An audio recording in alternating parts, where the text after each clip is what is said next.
चलो, अभी एक बार कंफर्म करना सारी चीज़ें प्रॉपर हैं कि नहीं। हाँ जी।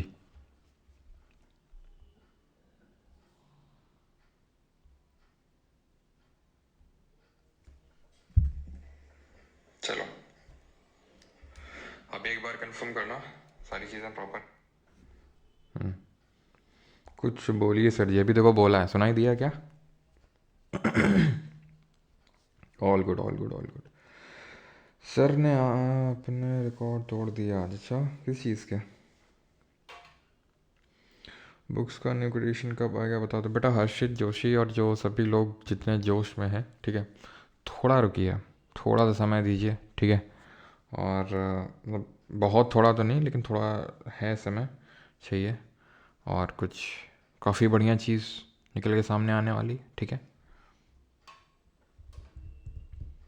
आज अरसों बाद थोड़ा समय पे आए हैं सर, फिर भी 5 मिनट।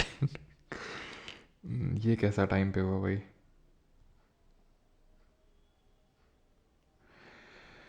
चलो भाई। हाँ हाँ हाँ हाँ हाँ। तो शुरू करते हैं। आज जो हम लोग करने वाले हो माइक्रो इकोनॉमिक्स करने वाले हैं। माइक्रो इकोनॉमिक्स कल देखे थे, इसको हम हिंदी में बोलते हैं सूक्ष्म अर्थशास्त्र। कैसा अर्थशास्त्र? सूक्ष्म, ठीक है।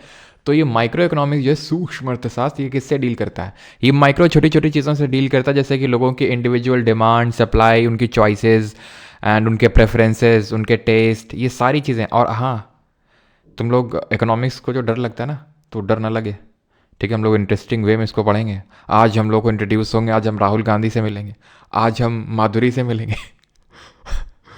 ठीक है। और आज हम बहुत नई नई चीज़ों से मिलेंगे, आपको वाकिफ़ करवाएंगे, लेकिन उसके लिए आपको बने रहना होगा इस लेक्चर में। तो शुरू करते हैं माइक्रो इकोनॉमिक्स। पहले तो ये बताइए कि इसका फादर किसको बोलते हैं? Who is said as the father of micro economics? तो कल हम लोगों ने देखा था कि माइक्रो और मैक्रो में क्या अंतर होता है। मैक्रो में हम बड़े लेवल पे चीज़ों को डील करते हैं। और भाई सर्दी एकदम से तुम लोगों को नहीं लग रहा काफ़ी से एकदम से डाउन मार गई है? अभी आज से हफ्ते भर पहले मैं मतलब ट्रैक सूट वगैरह पहन के बैठता था, और आज मैं हाफ टी शर्ट में बैठा हूँ, ठीक है। इसीलिए आज थोड़ा ज़्यादा खुश नज़र भी आ रहा हूँ तुम्हें, है ना? क्योंकि आज थोड़ा खुला खुला लग रहा है। चलो तो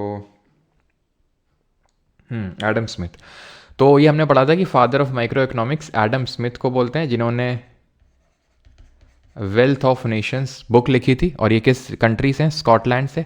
और इनके बड़े भाई या फिर जो फादर ऑफ मैक्रो इकोनॉमिक्स बोलते हैं इनको, और ये फादर ऑफ मॉडर्न इकोनॉमिक्स के नाम से भी जाने जाते हैं। कौन? Adam Smith. और father of macro economics John Maynard Keynes, जिन्होंने जनरल थ्योरी ऑफ एम्प्लॉयमेंट दिया था एंड यानी किताब लिखी थी, एंड वो यूके से हैं, ठीक है। तो मैक्रो इकोनॉमिक्स में national income, employment, money and banking, ये सारी चीज़ें आती हैं। तो आप ये समझ लो कि माइक्रो इकोनॉमिक्स में सिर्फ एक ही लेक्चर करने वाले हैं, जो आज का लेक्चर है। और जितने आगे लेक्चर होंगे, कितने लेक्चर होंगे रफली आप मान के चलो, 5 3 8, 8 लेक्चर, वो आपके मैक्रो इकोनॉमिक्स से डील करेंगे। तो जिसका जितना वेटेज है उसी हिसाब से यहाँ पे आपको कराने वाला हूँ, ठीक है। तो शुरू करते हैं माइक्रो इकोनॉमिक्स। सबसे पहले इकोनॉमी की प्रॉब्लम समझ लेते हैं कि भाई इकोनॉमी की प्रॉब्लम क्या है। What is the central problem of the economy? तो सेंट्रल प्रॉब्लम इकोनॉमी की है लिमिटेशन ऑफ रिसोर्सेज, या फिर लिमिटेड रिसोर्सेज। रिसोर्सेज की कमी है। कौन से रिसोर्सेज की? जैसे मैंने तुम्हें कल एग्जांपल दिया था बेटा, तुम्हें मन तो बहुत कुछ करता होगा खरीदने का, ये भी खरीद लें, वो भी खरीद लें, सब कुछ खरीद लें, मन करता होगा ना। लेकिन है तो तुम्हारे पास सिर्फ 6,000 रुपये। अब उसमें तुम लिमिटेड चीज़ें खरीद सकते हो, है ना? तो वो क्या क्या खरीद सकते हो वो तो तुम अपने हिसाब से देख लो, लेकिन सारी चीज़ें तो नहीं खरीद सकते हो, ये बात तो तय है। इसी तरह अगर हम सेंट्रल लेवल पे देखें, गवर्नमेंटल लेवल पे देखें, बड़े लेवल पे देखें, तो उनकी प्रॉब्लम है। अभी जैसे इंडिया है, तो भाई अब मोदी जी चाहें कि हम मतलब ये कर दें वो कर दें, सब कुछ नहीं कर सकते ना। उनके पास लिमिटेड लैंड है ना। हमारे पास लिमिटेड लैंड है, लिमिटेड रिसोर्सेज हैं, सारी चीज़ें लिमिटेड है। तो होता क्या है, जब रिसोर्सेज लिमिट होते हैं ना, तो चॉइस निकल के आती है। जब रिसोर्सेज लिमिटेड होते हैं तो चॉइस निकल के आती है सामने। सिंपल सी बात है, कोई रॉकेट साइंस तो नहीं है ना इसमें, ठीक है। और फालतू में हवा बना के मत बैठना कि इकोनॉमिक्स इकोनॉमिक्स इकोनॉमिक्स। अभी ये तो समझ में आ रहा होगा ना कि अगर तुम्हारे पास 6,000 रुपये हैं, तो तुम्हारे पे तुमको चॉइस करनी पड़ेगी कि ये खरीदोगे कि ये खरीदोगे। सिंपल। तो allocation of the scarce resources of the economy gives rise to a particular combination of different goods and services. ये जन्म देता है combination of different goods and services. जैसे 6,000 में हो सकता है मैं 1,000 रुपये मैंने एक कोर्स ले लिया, ठीक है, और मैंने हो सकता है 1,000 रुपये अपना या फिर मान लेते हैं 500 में अपना और उसका रिचार्ज करवा दिया, तो रिचार्ज में हो गया। और बाकी के जो रुपए हैं उसमें मैंने क्या किया, उसको मैंने जो है लगा दिया, इन्वेस्ट कर दिया, ठीक है, इन्वेस्ट कर दिया, या फिर उसमें मैंने कुछ इन्वेस्ट कर दिया, कुछ बुक्स ले ली। तो ये डिफरेंट तरह के कॉम्बिनेशन सामने निकल के आ जाते हैं, है ना। अगर ये 6,000 की जगह मैं 6 लाख कर दूं तो भी इन कॉम्बिनेशन निकल के आएंगे। मैं एक आईफोन ले लेता हूँ, मैं एक बाइक ले लेता हूँ और 1 लाख का उसको दिला देता हूँ आईफोन, ठीक है। तो इस तरह के जो है डिफरेंट कॉम्बिनेशन निकल के आ जाते हैं सामने। कॉम्बिनेशन हमेशा रहेंगे बिकॉज रिसोर्सेज लिमिटेड है, लेकिन हमारी चाहत वो ख़त्म होने का नाम नहीं लेती। खैर, given the total amount of resources, it is possible to allocate the resources in many ways and thereby achieving different mixes of all possible goods and services। तो इसके से क्या निकल के आता है, different combination of goods and services निकल के आते हैं, और यहीं से जन्म होता है किसका, production possibility set of economy का। The collection of all possible combinations of the goods and services that can be produced from a given amount of resources and a given stock of technological knowledge is called as the production possibility set of the economy, right. अब हम करते क्या हैं, इसके लिए एक curve बना लेते हैं। कर्व कैसे बनाते हैं, तो कि हम यहाँ पे एक अजम्पशन करते हैं, भाई ये साइंस नहीं है, ठीक है, ये इकोनॉमिक्स है, तो इसमें हमें कुछ ना कुछ अजम्पशंस लेकर चलने पड़ते हैं। जैसे फॉर एग्जांपल आपके पास 6,000 रुपये हैं, ठीक है, मान लेते हैं आपके पास 6,000 रुपये। अब 6,000 में आपके पास सिर्फ 2 ही ऑप्शंस हैं कि आप या तो ये ले लो या तो ये ले लो। अब कुछ भी आप वो मान लो, जैसे फॉर एग्जांपल मैं क्या बोलता हूँ आपसे, क्या ऑप्शन ले लें बताओ। तुम लोग 6,000 अगर तुमको दिए जाए तुम क्या खरीदोगे बताओ जल्दी से, ठीक है। और फालतू के कमेंट मत करना, ठीक है। कोई चीज़ रशिया से नहीं मंगानी है आपको, इंडिया की इंडिजिनस चीज़ लेनी है, ठीक है, किसी और देश से इंपोर्ट नहीं करनी है, जो भी इंडिजिनस है वही लेनी है, ठीक है। चलो जल्दी से बताओ। आवाज़ कहाँ गई, आवाज़ क्या वॉइस ब्रेक हो रही है क्या? हाँ जी, वॉइस ब्रेक हो रही है क्या, एक बार कंफर्म करो, जल्दी से बताओ भाई, क्या लोगे जल्दी से। 6,000 शूज़ लोगे, ओके, आयुष बोल रहे हैं शूज़ लेंगे, ठीक है। और एक और चीज़ मैं तुम्हें बोलता हूँ, शूज़ ले लिए तुमने, मान लेते हैं 3,000 के, और क्या कुछ लोगे? तो भाई नाइकी के शूज़ नहीं आएंगे 6,000 में, और जल्दी से बताओ, जल्दी बताओ भाई, जल्दी बताओ। किंडर जो है सब मत बताओ, कुछ और ढंग का बताओ। जीन्स ले लोगे, ठीक है, जीन्स ले लोगे, है ना।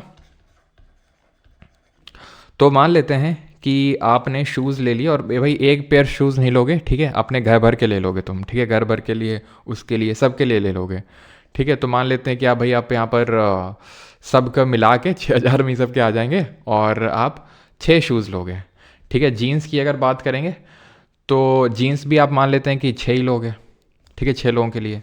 तो आप इसमें क्या करेंगे, जब हम इसको ग्राफ प्लॉट करेंगे, जैसे शूज़ का यहाँ पे प्लॉट कर लिया, जीन्स का यहाँ पे प्लॉट कर लिया, तो होगा क्या कि अगर मैं 6 शूज़ खरीद पा रहा हूँ, ठीक है, तो यहाँ पर मैं बस अज्यूम कर रहा हूँ कि मैं सिर्फ या फिर मैं 5, या तो देखो एक तो बात यह है कि अगर मैं 6 शूज़ खरीद रहा हूँ तो फिर मेरे पास जीन्स के लिए पैसे नहीं बचेंगे, या तो मैं 6 शूज़ खरीद के पूरे 6,000 इन्वेस्ट कर सकता हूँ, एक जो शूज़ का पेयर है वो 1,000 का है, तो 6,000 यहाँ हो गए, या तो मैं सिर्फ जीन्स ही खरीद लूँ।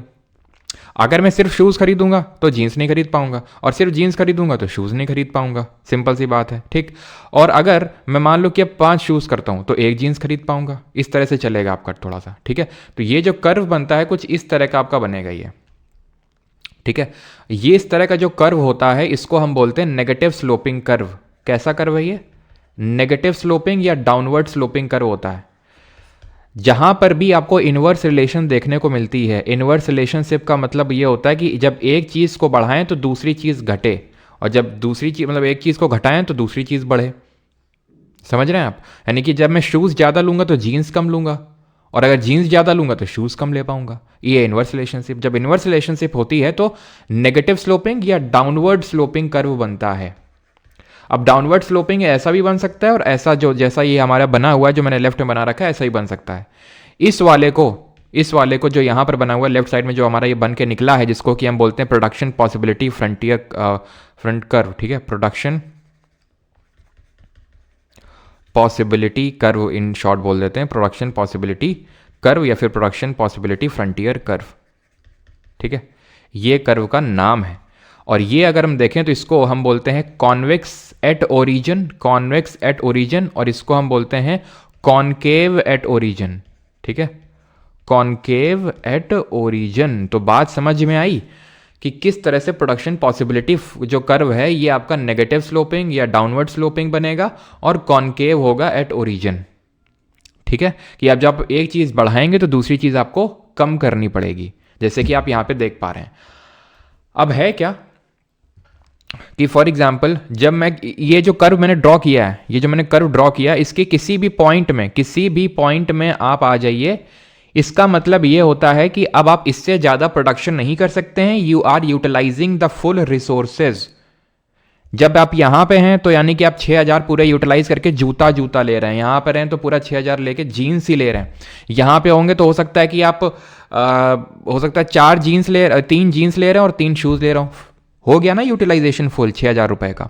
यहाँ पे होंगे तो हो सकता है कि 4 शूज़ ले रहे हैं और 2 जीन्स ले रहे हो, तो 6000 का हो गया ना फुल यूटिलाइजेशन। तो जब आप इस कर्व के अंदर, कर्व में हैं, कर्व के अंदर नहीं, कर्व में है, on the curve, here you should use your knowledge given by PSP sir preposition में। क्या यहाँ पर हम ऑन दी कर्व हैं, ठीक है।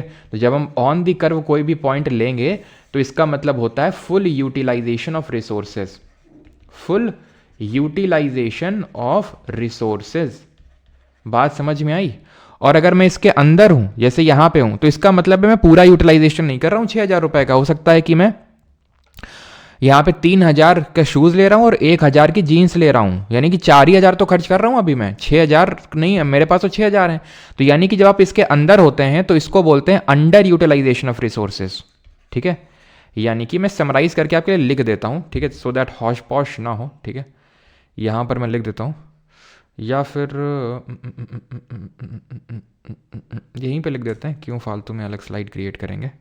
लेकिन अब लिख नहीं पाएंगे, रुक जाओ क्योंकि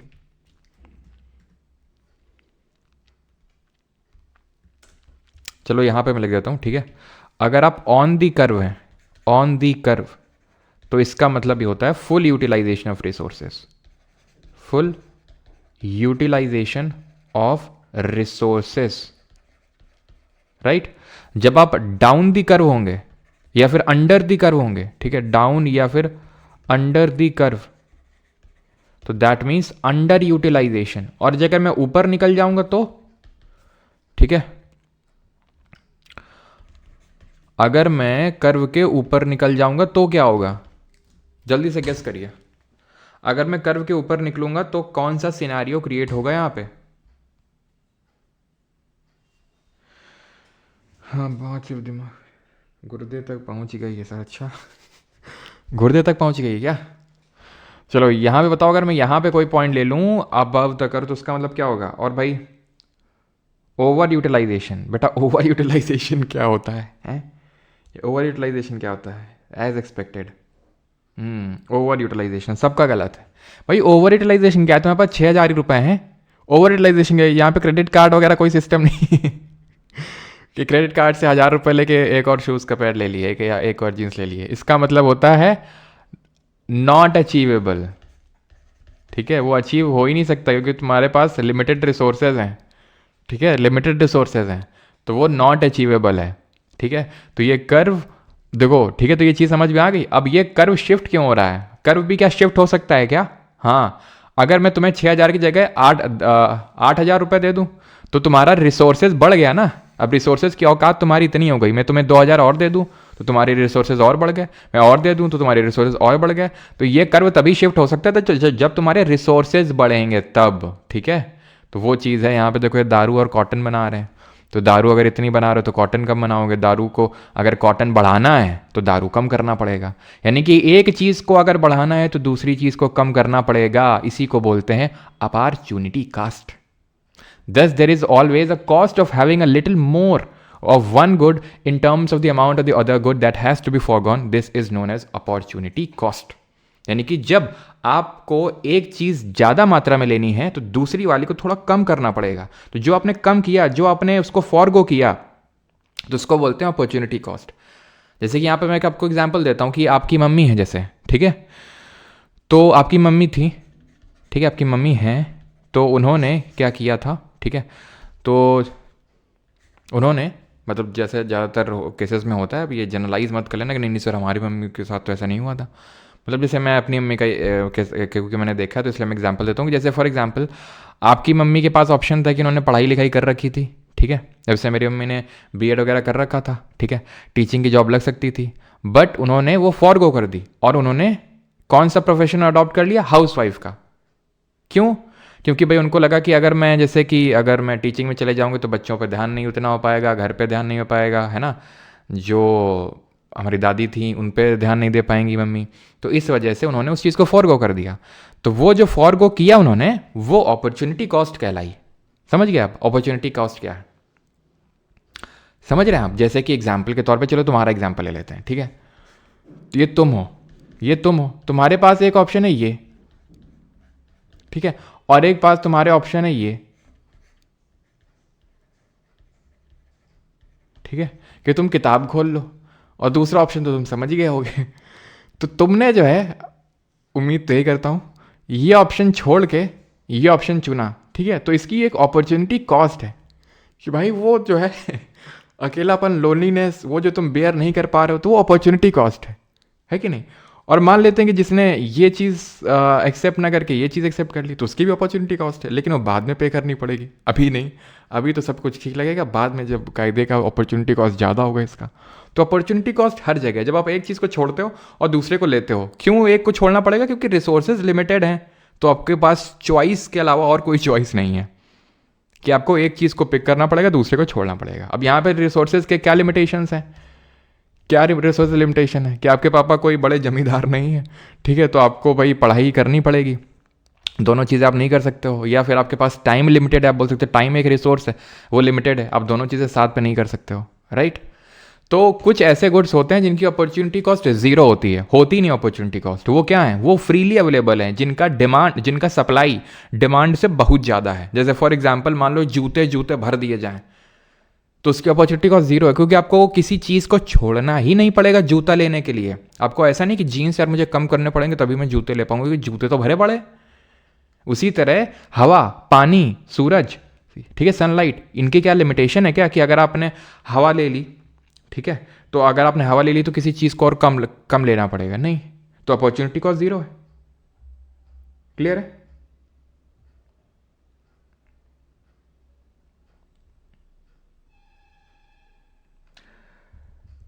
ठीक है, इसी को ही डिमांड कर्व बोलते हैं। क्या डिमांड अभी आएंगे, डिमांड कर्व पे भी आएंगे और सप्लाई कर्व पे भी आएंगे, सब कुछ देखेंगे, ठीक है। ये केवल दो चीज़ों के लिए वैलिड है क्या साजिद जी? हम अजम्पशन ये अज्यूम करके चले थे कि हम दो यहाँ पर गुड लेने वाले हैं। आप चॉइसेस तो अभी मैंने आपको बताया ना कि आपके पास n नंबर ऑफ चॉइसेस हैं, A B C D E, मतलब कितने भी। जब 6,000 में तो आप बहुत सारी चीज़ें खरीद सकते हो कि आपने जीन्स खरीद ली, आपने जूते खरीद लिए, आपने किताब खरीद ली, आपने कोर्स खरीद लिया। हम अज्यूम करके चलते हैं तो ये कर्व बनता है। समझ रहे हैं आप?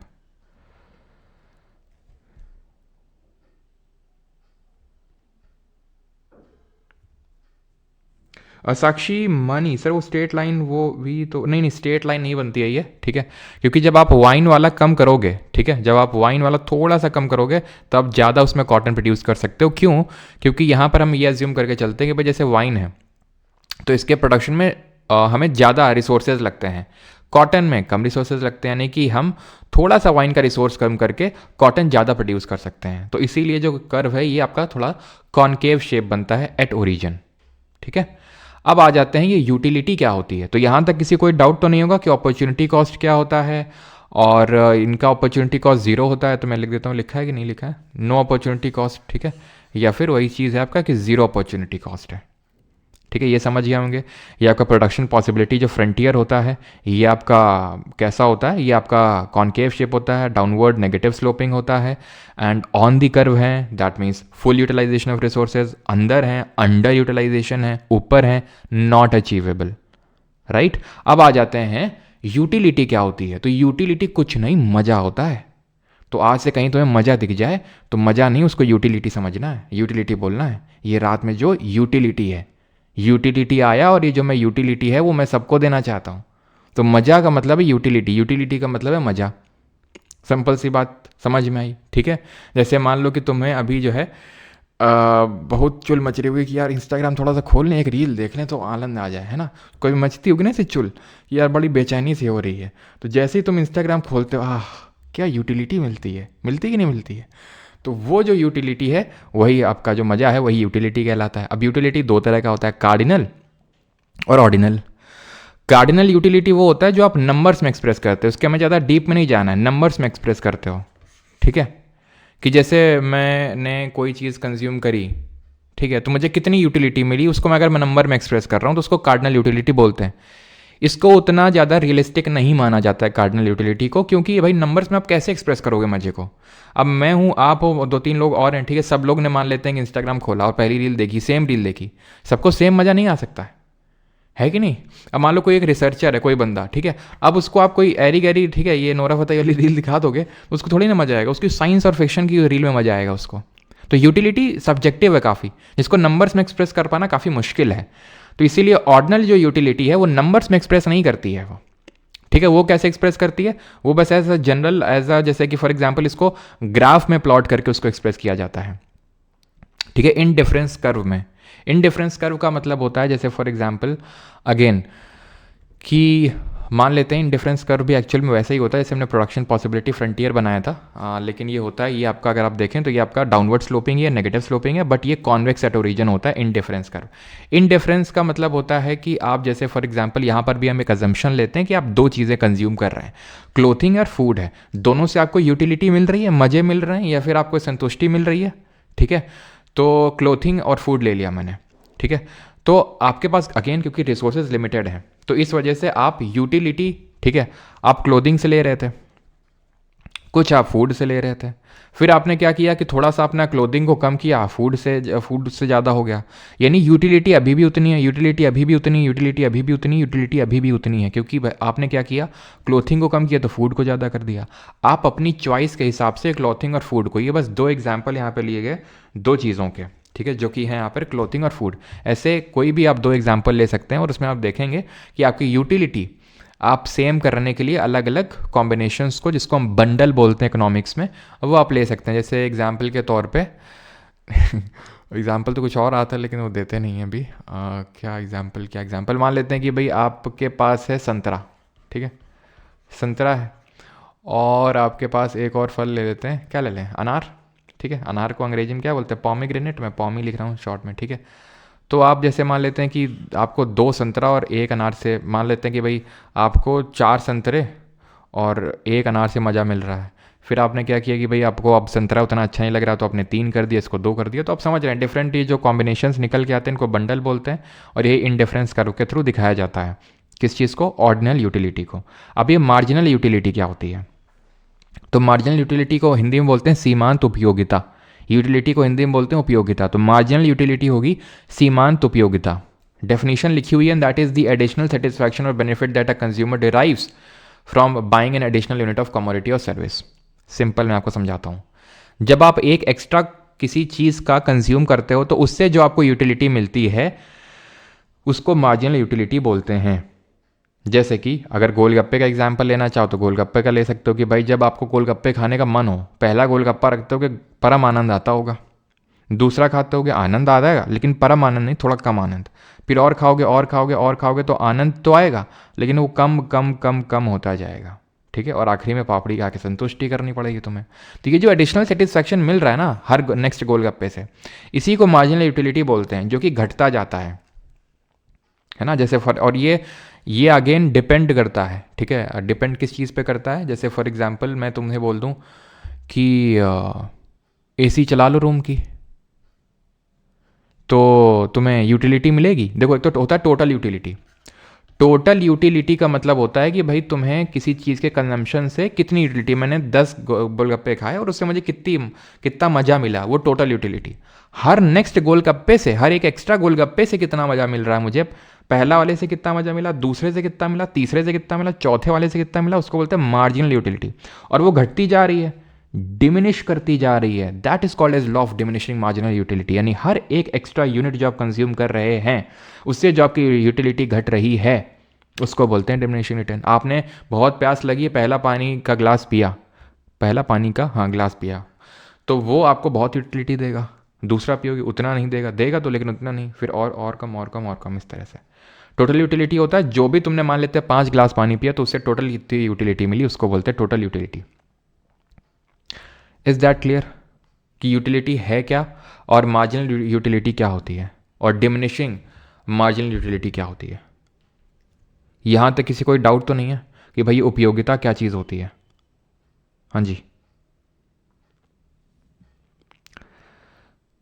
हाँ मज़ा आ रहा है। अच्छा,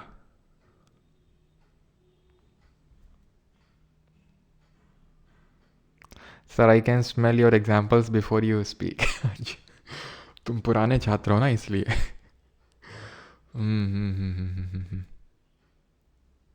भाई बुक में उसी चैप्टर में हो गए marginal utility, production possibility frontier वाला शायद ना हो तो उसको आप ऐड कर सकते हो।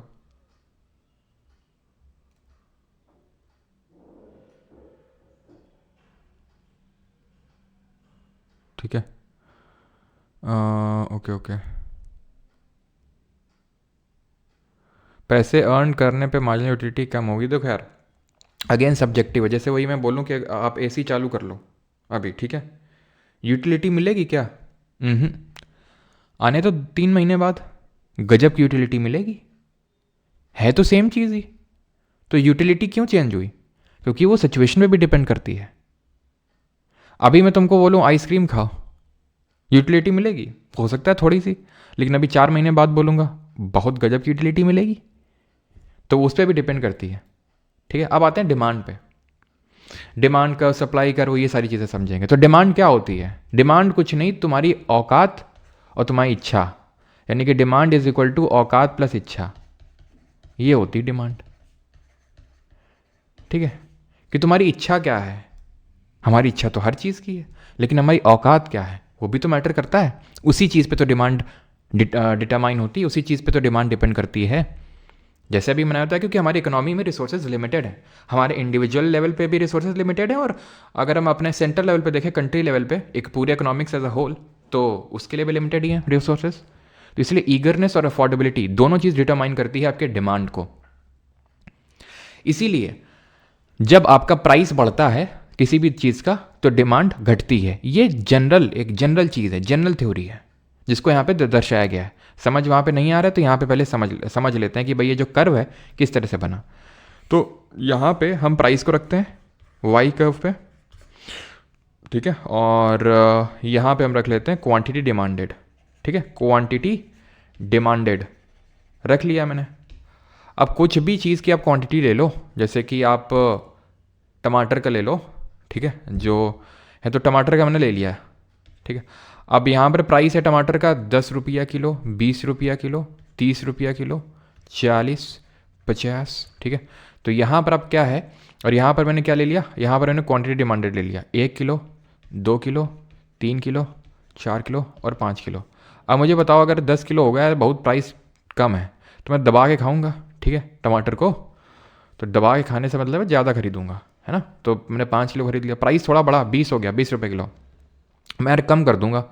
मैंने कम कर दिया, मुझे यहाँ पे आना पड़ेगा। ठीक है, मैंने 30 प्राइस हो गया और थोड़ा और कम करना पड़ेगा, 40 हो गया, थोड़ा और कम करना पड़ेगा, 2 किलो आना पड़ेगा। मैंने 50 कर दिया, भाई 1 किलो पे आना पड़ेगा। ये कैसा बना कर्व? ये कर्व कैसा बना? अब ये मत बोलना कि सर ये पॉइंट कनेक्ट नहीं हो रहे हैं, स्केल नहीं मेरे पास ना, तो स्कूल में मेरे से ग्राफ में कभी कनेक्ट हुए और ना यहाँ पे कनेक्ट होते हैं। गजब की मार देते थे टीचर्स, नेगेटिव स्लोपिंग होता है। ठीक है भाई, मुझे तो ऐसा लगता था जैसे ग्राफ नहीं, एक पता नहीं कौन से चैप्टर स्टैटिस्टिक्स वगैरह हुए करते थे, तो इसमें तो ज़बरदस्ती किधर बनाता था, ऐसे मैं दोस्त का देखता था अच्छा किधर पॉइंट बनाए, किधर पॉइंट बनाए, किधर, बस उसका चेप के बस ऐसे ऐसे कर दिया ठीक है, तो नेगेटिव स्लोपिंग कर्व होता है ये, नेगेटिव स्लोपिंग या डाउनवर्ड स्लोपिंग, मतलब सेम, कि जैसे आपकी प्राइस बढ़ेगी डिमांड घटेगी। मैंने आपको बताया था कि जब भी आपका एक इन्वर्स रिलेशनशिप होता है कि एक चीज़ के बढ़ने पे दूसरी चीज़ घटती है, तो उसको इन्वर्स रिलेशनशिप बोलते हैं, जो कि यहाँ पर है, तो इसलिए नेगेटिव स्लोपिंग या डाउनवर्ड स्लोपिंग बनेगा। लेकिन होता क्या है कि बीच में ही मुझे प्यास लगाती है, ठीक है, तो मैं जो है यूटिलिटी बढ़ाने के लिए, मतलब यूटिलिटी लेने के लिए मैं पानी ले लेता हूँ।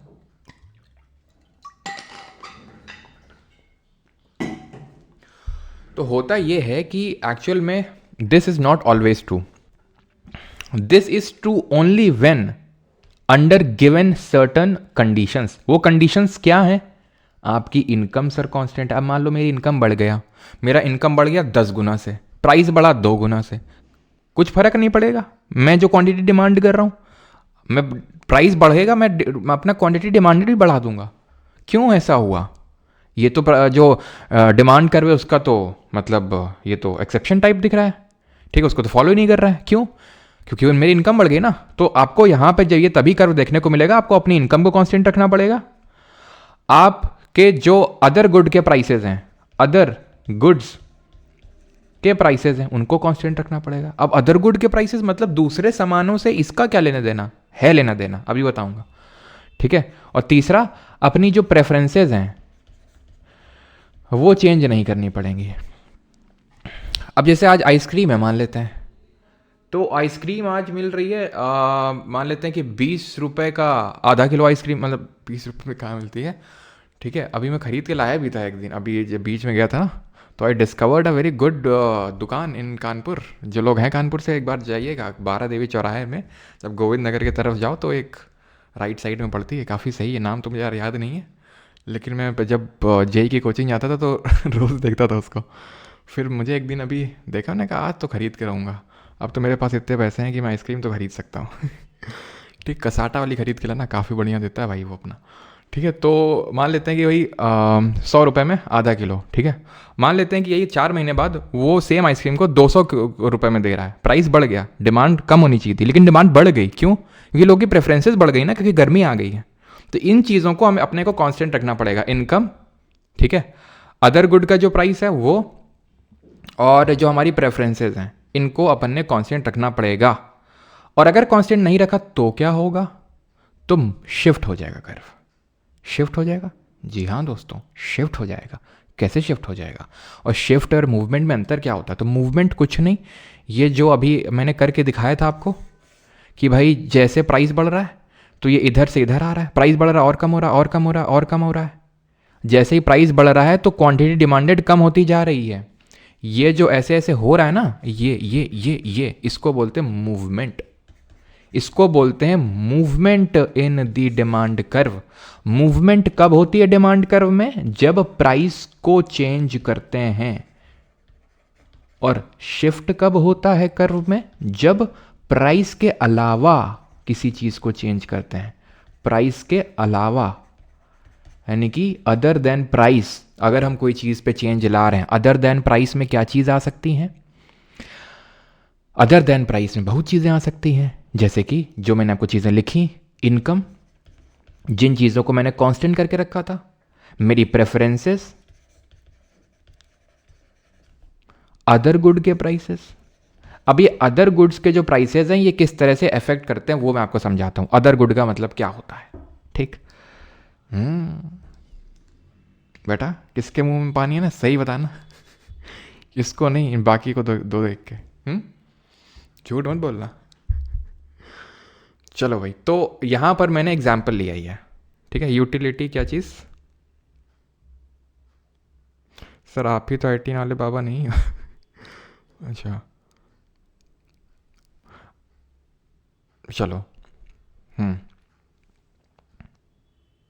सर आप प्रिंस लिख दिए कहाँ पे? अच्छा अच्छा. प्राइस है भाई, प्राइस प्राइस प्राइस प्राइस. ठीक है. चलो, तो ये है, मान लो ये हमारा गुड है. ठीक है. अब मान लेते हैं ये गुड है, ये चीज़. ठीक. अब हल्दीराम ने क्या किया, ये जो अपना चखना मिक्स है इसका प्राइस बहुत कम कर दिया. ठीक है. तो जो लोग ये गुड को कंज्यूम कर रहे थे, ये गुड, वो अब जो है और ज़्यादा कंज्यूम करने लग जाएंगे. क्यों? क्योंकि यार लग रहा है कि भाई ये तो जो चखना है वो तो सस्ता मिल रहा है. या फिर मान लेते हैं कि इसकी प्राइस जो है, इसकी प्राइस बढ़ गई. ये जो बियर है इसकी प्राइस बहुत ज़्यादा बढ़ गई, तो पता चला कि इसकी सेल में बढ़ोतरी हो गई. वैसे तो इसका फैन बेस एक अलग है. फैन बेस जो है ये ऊपर अपना देसी ये माधुरी वाधुरी का ये अलग फैन बेस है, ज़्यादा फर्क पड़ता नहीं उन लोगों को, वो किसी और पे जाते नहीं हैं ज़्यादा जल्दी। लेकिन हम ये डिस्कस कर रहे हैं, हम ये बात कर रहे हैं कि मान लेते हैं इसका प्राइस बहुत ज़्यादा बढ़ गया, तो इसका सेल बढ़ गया। आप देखिए मैंने इसके प्राइस में अभी कोई चेंज नहीं किया है, सेम है, सेम प्राइस है। मैंने क्या किया है, मैंने इसका बियर का प्राइस बढ़ा दिया तो इसका सेल इंक्रीज हो गया। क्यों? क्योंकि ये दोनों कॉम्पिटिटिव गुड्स हैं, सॉरी या कॉम्पिटिटिव बोल रहे हैं, फिर सब्स्टिट्यूट गुड्स हैं। सब्स्टिट्यूट, इसका सब्स्टिट्यूट लोगों ने ढूंढा, वाह आई लाइक इट। और ये दोनों कैसे हैं? कॉम्प्लीमेंट्री गुड्स हैं। अगर इसका भी अगर मान लेते हैं अगर मान लो इसका प्राइस कम कर दिया मैंने तो इसका सेल बढ़ जाएगा। सिंपल सी बात समझ में आई लॉजिक कि मैंने इसका प्राइस चेंज किया, इसके प्राइस में तो कोई चेंज नहीं हुआ, तो इस पे क्यों इफेक्ट पड़ा? क्योंकि ये दोनों कॉम्प्लीमेंट्री गुड हैं। कॉम्प्लीमेंट्री गुड्स वो होते हैं जो साथ में कंज्यूम किए जाते हैं, ठीक है। सिर्फ यही नहीं और भी चीज़ें होती हैं, जैसे जूता और मोजा, चाय और चीनी। और चाय और कॉफ़ी कैसे हो जाएंगे? वो सब्स्टिट्यूट हो जाएंगे। चाय का प्राइस बढ़ाओगे, चाय का प्राइस बढ़ाओगे, कॉफ़ी का डिमांड बढ़ जाएगा क्योंकि सब्स्टिट्यूट हैं, लोग शिफ्ट हो जाएंगे। तो ये हो गया क्या? अदर गुड वाला फैक्टर मैंने बता दिया। इनकम तो सिंपल समझ में आता है कि इनकम मेरी बढ़ेगी तो मैं डिमांड ज़्यादा करूँगा। और प्रेफरेंस कैसे है? प्रेफरेंस जैसे फॉर एग्जांपल जैसे रोनाल्डो भैया हैं, कोक की बोतल साइड उठा के रख दी, अब कोक की सेल डाउन हो गई। क्यों? प्राइस कोक ने चेंज किया? लोगों की इनकम चेंज हुई? अदर गुड का? प्रेफरेंस का, क्योंकि लोग सोच रहे हैं कि भाई लगता है कोक पीना सेहत के लिए हानिकारक है, तो लोगों की प्रेफरेंस चेंज हो गई, लोग अब नींबू पानी में शिफ्ट हो गए। आइसक्रीम वाला एग्जाम्पल, ठीक है, कि भाई अभी 4 महीने बाद आइसक्रीम के प्राइस बढ़ाने पे भी डिमांड बढ़ रही है क्योंकि प्रेफरेंस चेंज हो गई अभी। तो इस वजह से शिफ्ट होता है कर्व में। और शिफ्ट 2 जगह हो सकता है, एक तो राइट वर्ड और एक लेफ्ट वर्ड। राइट वर्ड कब होता है? राइट वर्ड तब होता है जब quantity demanded is more, when demand increases, जब डिमांड बढ़ जाती है। और लेफ्ट वर्ड कब शिफ्ट होता है? जब, ठीक है, लेफ्ट वर्ड कब होता है? व्हेन डिमांड डिक्रीजेज, ठीक। तो अगर मैं तुमसे बोलूं, ठीक है, अगर मैं तुमसे, देखो आइसक्रीम भी आ गई, आइसक्रीम का नाम लिया और आ गई टीली ली ली करते हुए, सुनाई दे रहा है? एकदम गर्मियों की याद दिला रहा है भाई अपना, ऐसा लग रहा है अभी जाके गले लगा लूं। बचपन की याद दिला देता, वो ऑरेंज वाली और एक दूध वाली आती थी, हमेशा चॉइस रहती थी, मम्मी की तरफ से 1 रुपया मिलता था, एक मेरे को और एक भाई को, ठीक है। तो वो लेता था वो दूध वाली, कौन सी आती थी वो सफ़ेद वाली, और मैं लेता था वो ऑरेंज वाली। दोनों के पास चॉइस है ना, समझ रहे हो, लिमिटेड रिसोर्सेज होते हैं बचपन से ही। तो जो है टी और कॉफ़ी की अगर बात करेंगे तो टी, अगर मैं फॉर एग्जांपल बोलूँ कि कॉफ़ी का प्राइस इंक्रीज़ हो गया, अब मुझे बताओ टी का जो कर्व है डिमांड कर्व, वो लेफ्ट वर्ड शिफ्ट हो गया राइट वर्ड? जल्दी से बता दो। अगर कॉफ़ी, ठीक है, कॉफ़ी का अगर बढ़ गया प्राइस तो टी का जो डिमांड कर्व है वो लेफ्ट वर्ड या फिर राइट वर्ड, कहाँ पर होगा? जल्दी जल्दी जल्दी जल्दी। कोकोनट वाली नहीं, हमारे पास 2 ऑप्शन होते थे, और एक और भी ऑप्शन होते थे, जैसे कि चॉकलेट वाली आती थी, नहीं वो एक 10 रुपये 5 की आती थी या 10 की आती थी, लेकिन वो हमारे पास इतने पैसे नहीं होते थे कि हम वो वाला चूज़ कर सकें, है ना। तो वो वाले का कोई ऑप्शन नहीं था। वो तभी मिलता था जैसे वंस, जैसे कि मान लो घर में कोई आ गया, मेहमान आ गया, तो उससे जो है गिरा के रुपये मांग ली कि 10 रुपये दे दो, तो वो बेचारा मना तो करेगा नहीं जो मेहमान आता था, तो उसके थ्रू हम ले लेते थे। वैसे मम्मी तो नहीं देती थी, मम्मी तो वही 2 रुपये देती थी, एक मेरे को और एक भाई को मिलता था, ठीक है, उसी में ले लो। और उसी में ही जो है, जैसे कि थोड़ी मैंने खाई, थोड़ी मैंने मम्मी को खिला दी, और वो थोड़ी भाई खाता था, थोड़ी भाई ने मम्मी को खिला दी तो तीनों लोगों का 2 रुपये में बन जाता था। और फिर हम लोग जो है, गेट होता था हमारे यहाँ पे, वहाँ पे चटाई बिछाते थे गेट के पास में, और कैरम लेते थे, कैरम में लूडो, और दोपहर भर खेलते थे तीनों लोग टी और कॉफ़ी, यस। तो राइट वर्ड शिफ्ट होगा बिल्कुल। क्यों? क्योंकि कॉफ़ी का अगर प्राइस इंक्रीज करोगे तो टी का डिमांड बढ़ जाएगा, that means right word shift होगा। तो आई थिंक क्लियर हो गया सभी को, है ना। एक्सेप्शंस भी होते हैं, अपवाद भी होते हैं। अपवाद क्या होते हैं? तो अपवाद ये होते हैं कि कुछ ऐसे गुड्स होते हैं कि भाई जिनका तुम प्राइस बढ़ाओगे ना तो उनकी डिमांड बढ़ेगी, ठीक है, और उनका अगर प्राइस घटाओगे तो डिमांड घटेगी। जैसे कि मैं तुमसे एग्जांपल के तौर पे ले लूँ, जैसे कि फॉर एग्जांपल चलो यही एग्जांपल ले लेते हैं, ठीक है। तो यहाँ पर मैं पहले हटा देता हूँ, फिर यहाँ पर लिख देता हूँ कि ये क्या है, ये कॉम्प्लीमेंट्री गुड्स हैं, ठीक है। कॉम्प्लीमेंट्री गुड्स जो साथ में कंज्यूम किए जाते हैं, ठीक है, कंज्यूम्ड टुगेदर, कंज्यूम टुगेदर। और ये होता है ये वाला और ये वाला, ये होते हैं आपके सब्स्टिट्यूट, ठीक है, सब्स्टिट्यूट होते हैं ये। तो जी अब मान लो, ठीक है, अभी तुम ये कंज्यूम करते हो, ठीक, फिर हुआ क्या कि तुम्हारी जो है इनकम बढ़ गई, तुम्हारी इनकम बढ़ गई, तो कायदे से तो राइट वर्ड शिफ्ट होना चाहिए कर्व। यही तो हमने सीखा है कि तुम्हारी इनकम बढ़ेगी तो तुम ज़्यादा डिमांड करोगे किसी चीज़ को। लेकिन तुम क्या हुए, तुम कम करने लगे इसको। क्यों? क्योंकि तुम्हारी प्रेफरेंस चेंज हो गई, तुम इसमें शिफ्ट हो गए। यानी कि तुम्हारी इनकम जैसे ही बढ़ी तो तुमने consumption of a good come कर दिया। क्यों? क्योंकि ये इन्फीरियर गुड था, ठीक है। अगर ये सुन लिया ना इसके फैन बेस वालों ने तो काफ़ी नाराज़ हो जाएंगे, उनके लिए जान है ही उनकी। इन्फीरियर गुड, जैसे फॉर एग्जांपल आप मान लेते हैं कि अभी गोल्ड स्टार का जूता पहनते हैं दौड़ते वक्त, या फिर मान लेते हैं गोल्ड स्टार का कोई पहनता होगा, कोई मान लेते हैं कैंपस का पहनता होगा, है ना। मान लेते हैं आप कैंपस का जूता पहनते हो, अब तुम्हारी नौकरी लग जाएगी, फिर तुम यूट्यूब चैनल भी खोलोगे, हैं, दिखाओगे कि कैसे कहाँ हम जाते हैं, और फिर पास कोड भी लगवाओगे बच्चों से, हैं, कि सेल चल रही है, अभी एक्सक्लूसिव ऑफर आया, सेल चल रही है, पास कोड लगा लो, तुरंत इतना डिस्काउंट मिलेगा, स्पेशल ऑफर चल रहा है। स्पेशल ऑफर साल भर चलता ही है, कभी बंद नहीं होता है। तो फिर तो क्या है, तुम्हें एक तो सैलरी आ रही है, ऊपर से यहाँ पैसा आ रहा है स्पॉन्सरशिप का, मजे ही मजे तुम्हारे। तुम क्या करोगे, अब कैंपस का थोड़ी ना पहनोगे, अब एसिक्स का पहनोगे, नाइकी का पहनोगे, ज़्यादा तुम्हें स्पॉन्सरशिप मिल गई, जॉर्डन वाला पहनोगे तुम। तो क्या हो रहा है, कैंपस का तुम डिमांड कम कर रहे हो जबकि तुम्हारी इनकम इंक्रीज हो रही। क्यों? क्योंकि तुम्हारे हिसाब से वो इन्फीरियर गुड है वो। अब इन्फीरियर गुड भी डिफर कर सकता है, जैसे मान लो कोई गोल्ड स्टार पहनता है, उसकी इनकम बढ़ गई तो वो कैंपस पे शिफ्ट हो जाएगा। अब तुम कैंपस पहनते हो, अब कैंपस से तुम एसिक्स पे शिफ्ट हो जाओगे, तो हर किसी के लिए वो अलग अलग हो सकता है। इसको बोलते हैं गिफन गुड्स, ठीक है। इसको क्या बोलते हैं, गिफन गुड्स बोलते हैं, जो नॉन लग्जीरियस, जो इन्फीरियर हमारे आइटम्स होते हैं। अभिबास का पहनते हैं, अच्छा अभिबास का पहनते हो क्या? चलो भाई, जॉर्डन, चलो भाई, चलो। तो गिफन गुड ये समझ गए, इन्फीरियर गुड होता है। अब इनके साथ होता क्या ना, जैसे फॉर एग्जांपल मान लो कि तुम्हारे घर के पास एक नई जिम खुली, ठीक है। और जब तुम्हें पता चला कि उसमें मतलब पहले तो 1,000 रुपये लगते हैं, ठीक है। तो तुमने क्या किया कि भाई तुम जा रहे थे, तुम्हें लगा 1,000 रुपये लगते हैं, अच्छी खासी जिम है, ठीक है। फिर क्या हुआ, धीरे से वो डिक्रीज़ करके वो 300 रुपये कर दिया उसने, ठीक है। अब तुम्हें क्या है, वहाँ पे तुम जा नहीं रहे हो। क्यों? तुम्हें बड़ा अजीब सा फील आ रहा है, मतलब तुम्हें वो फील ही नहीं आ रहा है कि यार 300 रुपये वाली जिम में जा रहे हैं, छी 300 रुपये वाली में क्या मज़े आएंगे।